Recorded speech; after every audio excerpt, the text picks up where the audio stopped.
What if the life you want is hiding behind the conversations you're avoiding, the risks you're not taking, the opportunities you keep postponing because they make you nervous? What if the only thing standing between you and your next level is your relationship with discomfort? We avoid failure. We avoid rejection. We avoid looking inexperienced. We avoid being beginners. We scroll instead of starting. We plan instead of acting. We wait until we feel ready. But here's the truth. Everything you want is on the other side of discomfort. When we talk about becoming comfortable being uncomfortable, we're not talking about chasing pain or ignoring your limits. We're talking about changing your response to discomfort. Instead of seeing it as a stop sign, you start seeing it as a signal that you are stretching, a signal that you are growing, a signal that you are stepping beyond who you used to be. Your comfort zone feels safe because it's predictable. You know how to act. You know what to expect. You know you can handle it. Inside that zone, stress is low and risk is minimal. But growth doesn't happen in predictability. Growth happens in uncertainty. Psychologists describe the comfort zone as a behavioral space where your routines minimize stress and risk. It feels good, it feels stable, but just outside of it is what some call the growth zone. And between those two lies fear. That tightness in your chest before you speak up, that hesitation before you hit send, that voice in your head asking, what if this goes wrong? Here's what's fascinating. Your brain is designed to adapt. Through a process called neuroplasticity, your brain physically rewires itself in response to new experiences. When you put yourself in unfamiliar, challenging situations, your brain builds new neural pathways. You become more capable, more resilient, more skilled. Discomfort is not evidence that you're incapable. It's evidence that your brain is building something new. You were hyper-aware of everything. Your hands were tight on the wheel. Every sound felt amplified. It was uncomfortable, maybe even scary. But with repetition, what once felt overwhelming became automatic. Today, you can drive while holding a conversation, listening to music, even planning your day. The discomfort didn't mean you weren't meant to drive. It meant you were learning.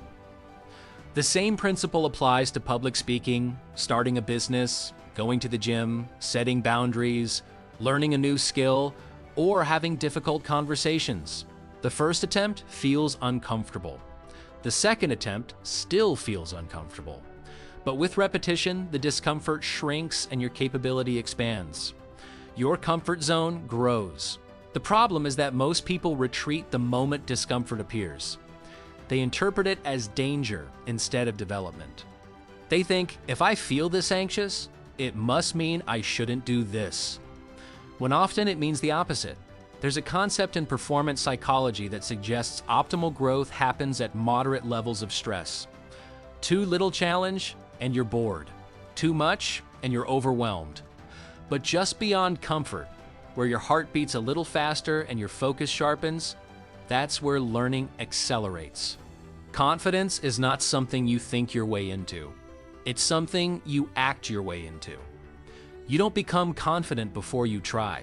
You become confident because you tried, survived, and realized you could handle more than you thought. Let's make this real. Maybe you've thought about switching careers, but the idea of starting over makes you uncomfortable. So you stay where you are, comfortable, predictable, slightly dissatisfied, but safe. Maybe you want to get in shape, but the gym feels intimidating. So you wait until you feel motivated. But motivation often follows action, not the other way around. Maybe you want deeper relationships, but opening up feels vulnerable. So you keep conversations on the surface and tell yourself it's enough. In each of these situations, discomfort is the doorway, and the life you want is on the other side of it. Here's something important. Discomfort doesn't shrink by avoiding it. It grows. The more you avoid something, the scarier it becomes in your mind. Avoid one difficult conversation and the next one feels even heavier. Skip one challenge and your tolerance for discomfort decreases. Avoidance reinforces fear, but the opposite is also true. Face small discomforts consistently, and your capacity expands. What once felt overwhelming becomes manageable. What once felt impossible becomes routine. You build evidence. Evidence that you can handle stress. Evidence that you can survive embarrassment. Evidence that rejection won't destroy you. Evidence that you are more adaptable than you thought. And that evidence changes how you see yourself. Because at its core, becoming comfortable being uncomfortable is about identity. It's about shifting from I'm someone who avoids hard things to I'm someone who leans into challenges. It's about training yourself to say, this feels uncomfortable, and I can still move forward. Imagine what would change if you stopped interpreting discomfort as a threat. If, instead of backing away, you leaned in. If, instead of waiting for fear to disappear, you acted alongside it. Your world would expand. You would take more chances, have more honest conversations, learn faster, grow stronger, discover capabilities you didn't know you had. Discomfort is not your enemy. It's your trainer. It's the resistance that strengthens you. Just like muscles grow through tension, your character grows through challenge. If you want more from life, more opportunity, more freedom, more confidence, you have to be willing to feel more discomfort. Not recklessly, not endlessly, but intentionally. Because the comfort zone may feel safe, but nothing new is born there. Growth requires friction. Expansion requires uncertainty. And the sooner you stop fighting that truth, the sooner you start evolving. So the real question isn't, how do I eliminate discomfort from my life? The better question is, how do I build a healthier relationship with it? And that's exactly what we're going to explore next. So, how do you actually become comfortable being uncomfortable? Let's get practical. The first strategy is what I call micro discomfort training. Most people think growth requires dramatic action. Quitting your job, moving to a new city, launching something big in public. But real resilience is built in small, consistent moments. Take a cold shower for 30 seconds at the end of your normal one. Speak up once in a meeting instead of staying silent. Start a conversation with someone you don't know. Post the idea you've been overthinking. Choose the harder workout. Wake up earlier to work on something that matters to you. These small, voluntary acts of discomfort train your nervous system. They send a powerful message to your brain. I can do hard things. I can feel discomfort and still function. I can choose growth on purpose. And here's what happens over time. Your tolerance expands. The things that used to intimidate you start to feel manageable. You build psychological calluses, not numbness, but strength. The second strategy is to reframe the story you tell yourself about discomfort. Discomfort is neutral. Your interpretation gives it meaning. When your heart is racing before a presentation, you can tell yourself, I'm anxious, I'm not ready, I'm going to mess this up. Or you can tell yourself, my body is preparing me to perform. This energy is fuel. The physical sensations of fear and excitement are almost identical.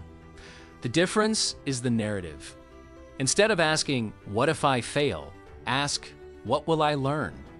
Instead of thinking, this is too hard, think, this is how I grow.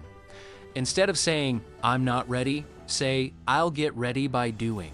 Language shapes perception, and perception shapes behavior. If you label every uncomfortable feeling as a red flag, you'll retreat. If you label it as growth in progress, you'll move forward. The third strategy is to set discomfort-based goals rather than outcome-based goals. Most people focus only on results. Make more money, lose weight, get promoted, gain followers. But outcomes are often outside your full control. Discomfort, however, is measurable and actionable. Instead of saying, I want to be more confident, set a goal like, I will initiate one uncomfortable conversation each day this week. Instead of saying, I want a better career, set a goal like, I will apply to 3 positions that intimidate me. Instead of saying, I want to be in better shape, say, I will complete 3 workouts this week that challenge me. When you measure success by courage instead of outcome, you win more often. And those small wins compound into confidence. The 4th strategy is learning to separate discomfort from danger. This is critical. Not all discomfort is harmful. Growth discomfort feels like nerves, vulnerability, uncertainty. Real danger involves genuine risks to your physical or emotional safety. Too many people treat nervousness as if it were a threat. They avoid safe opportunities simply because they feel unfamiliar. So ask yourself, very clearly, is this uncomfortable or is it unsafe? Most of the time, it's just uncomfortable. Making a phone call you've been avoiding? Uncomfortable. Asking for feedback? Uncomfortable. Trying something new and risking being bad at it? Uncomfortable. But uncomfortable does not mean catastrophic. When you train yourself to recognize this difference, you stop overreacting to normal growth signals. The 5th strategy is building recovery into your growth process. Being comfortable with discomfort doesn't mean pushing yourself relentlessly. Growth works in cycles: stress and recovery, effort and reflection.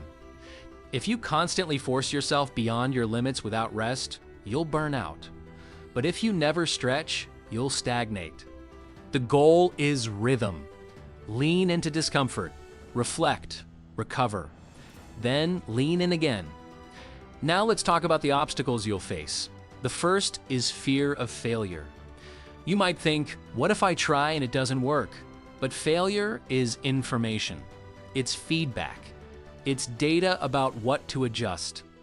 Every skill you admire in someone else was built on layers of failed attempts. Every confident person you know has a history of embarrassing moments they survived. Failure only defines you if you stop. The second obstacle is fear of judgment. We are wired to care about social belonging. Thousands of years ago, rejection from the group meant danger, so your brain still treats judgment as a threat. But here's the reality. Most people are too focused on themselves to analyze you as deeply as you imagine. And the people who judge you for growing are usually the ones afraid to grow themselves. If you let the fear of looking foolish control you, you trade long-term fulfillment for short-term comfort. The third obstacle is perfectionism. Perfectionism is often just fear in disguise. I'll start when I'm fully ready. I'll speak up when I'm completely prepared. I'll launch when it's flawless. But perfection is a moving target, and waiting for it is just another way of staying comfortable. Progress requires imperfection. Growth requires messiness. Discomfort is part of the process. And here's something empowering. You don't have to eliminate fear to act. You just have to lower its authority. Courage is not the absence of discomfort. It's movement despite it. Imagine your life 1 year from now if you deliberately chose discomfort in small ways every single day. You'd have new skills, new experiences, new confidence, new opportunities. Not because life got easier, but because you got stronger. The truth is, the comfort zone is seductive. It feels safe. It feels predictable. But nothing new is created there. If you want expansion, you must accept tension. If you want transformation, you must accept uncertainty. If you want growth, you must accept discomfort. So here's your challenge. This week, choose one thing you've been avoiding because it makes you uncomfortable. One conversation, one action, one step. Don't overthink it. Don't wait for perfect timing. Lean into it. Feel the discomfort. Notice it. And move anyway. Because every time you do, you reinforce a new identity. Someone who doesn't run, someone who expands, someone who grows. And over time, you won't just tolerate discomfort. You'll welcome it. Not because it feels good in the moment, but because you understand what it creates. Growth, strength, confidence, freedom. Your next level is not blocked by lack of talent. It's blocked by avoidance of discomfort. So stop waiting to feel ready. Start training yourself to move forward while uncomfortable. That's where your power is. And that's where your new life begins.